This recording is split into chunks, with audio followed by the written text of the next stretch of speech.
Nous poursuivons notre cycle d'analyse de la liturgie juive avec aujourd'hui l'analyse de la confession publique ou vidouille. Le vidouille, c'est cette confession publique qui est ajoutée à la confession quotidienne. On en connaît deux formes, ce qu'on appelle la petite confession, vidouille katan, et la grande confession, le vidouille hagadol. Toutes deux énumèrent une liste de péchés que l'on retrouve selon le principe de l'alphabet, au shamnu, bogadnu, etc. La petite confession liste un péché par lettre, la grande deux. Cette petite confession fait partie des supplications qui sont récitées tous les jours. Elle est récitée en principe à voix basse, sauf précisément à Rosh Hashanah et Yom Kippour.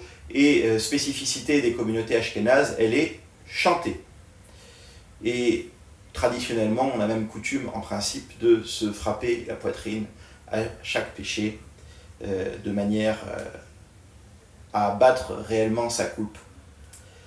Dans la version que vous allez entendre la version traditionnelle du rite français, celle de Jules Franck, qui est certainement le grand compositeur du rite français, puisque c'est lui qui a vraiment compilé un certain nombre de compositeurs et a formé la structure de l'office et les airs traditionnels de l'office que ceux qui connaissent le rite français connaissent bien.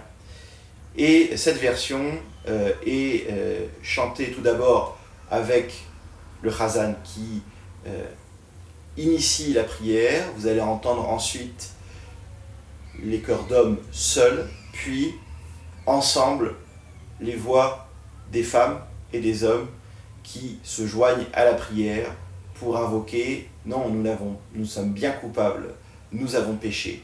Et le chazan ensuite seul de reprendre cette confession publique qui est partagée par tout le monde avec réellement l'idée d'une intensité.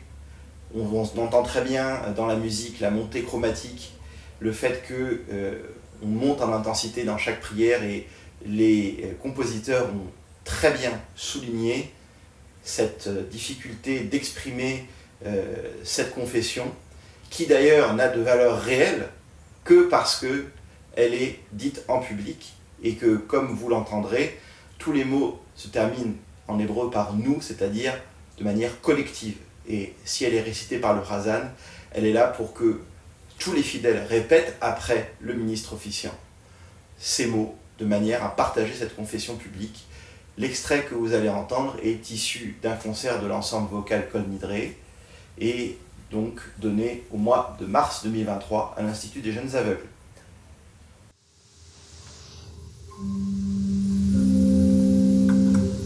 Yeah.